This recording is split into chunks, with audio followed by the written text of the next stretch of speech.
Welcome to Wild Breakaway with Ben Clymer. I'm Audra Martin. 2 goals from Nino Niederreiter, 2 from Mikhail Granlund, and a Tyler Ennis goal against his former team. It all adds up to a 5-4 win for the Wild over the Sabres tonight in Buffalo. This was a game that the Wild really did need to win because the Sabres riding a 6-game losing streak. The Wild had to take advantage, and thankfully they did. Well, you have to be resilient. The Minnesota Wild had to be resilient considering the start was not what they had planned, not what they needed, but yet Tyler Ennis got them on the board with a peculiar goal from a very steep angle. And then the Minnesota Wild, and mainly Mikhail Granlund, was able to get them that little bit of momentum that ultimately opened the floodgates. 2 goaltenders play for the Buffalo Sabres. Always a good thing when both goalies for the opposition participate.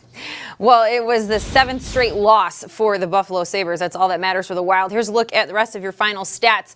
It was a big night on special teams for the Wild. 2 for 3 on the power play. That's now 7 power play goals over the last 4 games for the Wild. And yet again, a perfect night on the penalty kill. 3 for 3 there for the Minnesota Wild. Yes, 5-4 is your final score. A little too close for comfort for the head coach. Here's Bruce Boudreau's thoughts after the victory.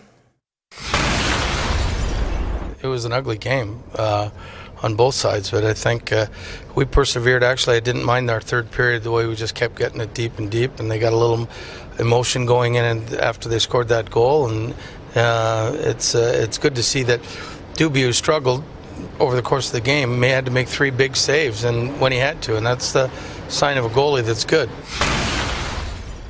So here's a look at the next 3 for the Wild. It's a Black Friday matinee against Colorado. Saturday, they take on the first place St. Louis Blues and, of course, former head coach Mike Yeo. It's got a team on fire. Monday night, it's a Central Division showdown against another very good team in the Winnipeg Jets. So Friday afternoon, after everyone's chowed down on some turkey, it's time to get back to work for the Minnesota Wild, taking on the Avalanche, who started the season surprising a lot of people, looking pretty solid, but now they've trailed off yet again.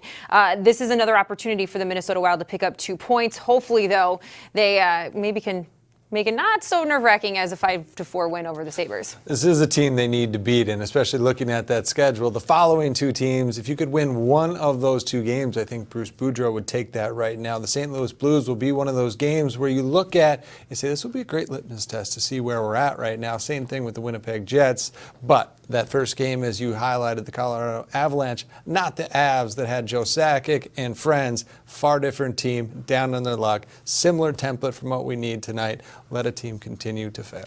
Well, Friday, it's always a tough game after all the turkey and relaxing at home. Hopefully the Minnesota Wild will have a quick start against the Colorado Avalanche, pick up 2 big points there against the Central Division foe. We'll see if they can get it done. Everyone enjoy your Thanksgiving. Be safe. Enjoy time with your friends and family. We look forward to seeing you on Friday. For Ben Clymer, I'm Audra Martin.